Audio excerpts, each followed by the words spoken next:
Hi everyone. We're going to be taking a look at comparisons of polarity today of a few different molecules, and also looking at the intermolecular forces that affect those different molecules. We're going to be taking some small samples, and we're going to be using some evaporation tests, or sometimes called a swipe test, where we're going to swipe the chemical across the countertop, and we're going to see relatively how quickly does it evaporate, so that we can look at how strongly attracted those molecules are to each other using our intermolecular forces based on molecular structure and polarity. So the first chemical that we're taking a look at is water. For each of these, we're going to have the chemical structure shown here with some polarity, and we'll put a sample here that we're going to swipe away. So this is our sample for water. And for our water, I'm going to take a quick second to swipe away here. And we're going to see, for the most part, this concentrated bit down here, it's probably going to take a while to evaporate away. If we look at the structure for some reasoning as to why, we can see that water has really high polarity. It has a large electronegativity difference between the really polar and electronegative side of oxygen and the other really polar and electropositive side, of hydrogen. So this big difference here gives us our strongest of our three IMFs, hydrogen bonding. If we're looking for kind of a quick way to tell whether something has one of our intermolecular forces, I would say typically start with the strongest of them, which is hydrogen bonding, and you're looking for a hydrogen bonding molecule to be having a really big difference in terms of its electronegativity, which this does, and in that case, elements that we are typically looking for are hydrogen directly bonded to oxygen, nitrogen, or fluorine will be a great enough electronegativity difference between this bond that the molecule itself will become polar enough to attract other things very strongly to get that hydrogen bonding intermolecular force between different molecules. As you can see, this isn't evaporating well down here because it is so attractive to itself that it's not really going to be dispersing as much in the air. It's going to take a lot of energy to help evaporate this water and get those molecules to become overcome their attraction towards each other so that they separate into a gas. So water should take a long time to evaporate because it has such strong intermolecular forces attracting it. If we go to our next chemical. Next chemical that we are taking a look at is pentane. And this is a non-polar molecule. So I'm going to pour some out here. And look at this. Even in pouring, we can see, I haven't even tried to swipe it yet. It is already evaporating away. This thing does not like to adhere to itself very well.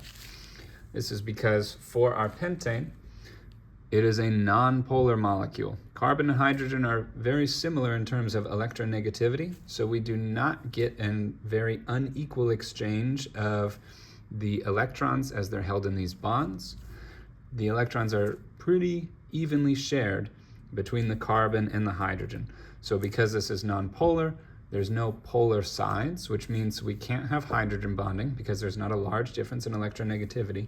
And it also means we can't get dipole-dipole forces, which would be, is there a polar side to the molecule, positive, negative? We don't have that either. So this molecule only has our weakest of our IMFs, which is dispersion, which means a random imbalance in electrons, which make this polarizable, that the electrons can, in a certain moment in time, move to one side or another. So if a substance possesses electrons at all, those electrons are moving around the molecule and thus are polarizable, and it can experience dispersion.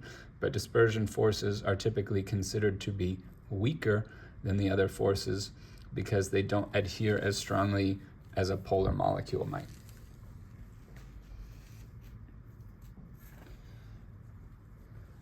So that quickly evaporated. We'll see if our acetone here will be quickly evaporating. We can see based on the drawing that it does have polar locations. It is negative and positive across, but we don't have oxygen directly bonded to hydrogen.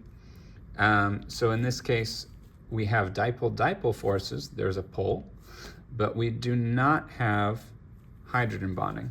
So I might expect this to be kind of middling in terms of, one, its polarity, and two, how well it will evaporate. So we can see it's lasting right now longer than the pentane that we were looking at, but probably shorter than the water. And we can see it's pretty much evaporated. Again, not as quickly as the pentane, but more quickly than the water, which was experiencing hydrogen bonding.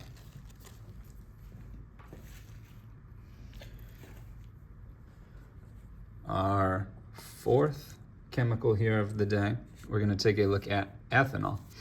And I've labeled, just like we had for the water, our positive and negative locations. And I've done that across this hydroxyl location, this OH, as well as across like the molecule as a whole, just to highlight the negative and positive effects here of our hydrogen bonding location. We do have hydrogen directly bonded to oxygen, so this molecule is capable of hydrogen bonding. That means that it should be a little bit stronger in terms of its attraction and adhesion to itself. So this should take a little bit longer for our swiping. We'll go ahead and do that right now.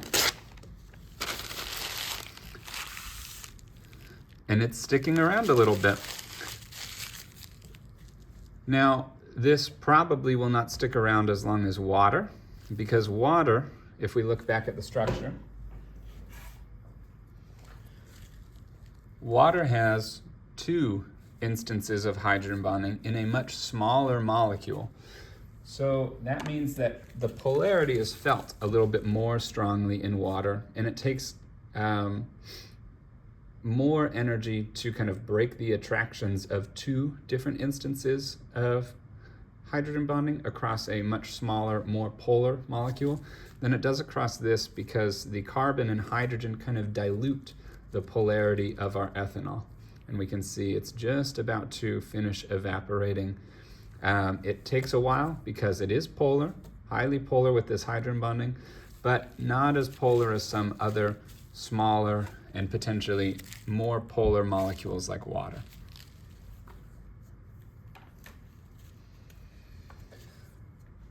Last chemical that we are going to look at and do a comparison of is octanol.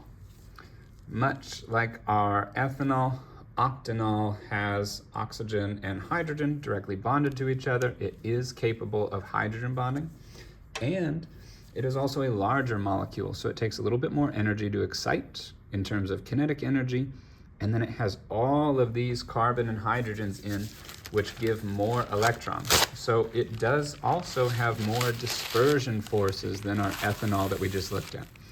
I would expect ethanol, when we swipe it, and we're seeing this right now, to last longer in the liquid phase before it evaporates and goes into the gas phase, because we have more dispersion forces that we need to break apart in their adherence to one another.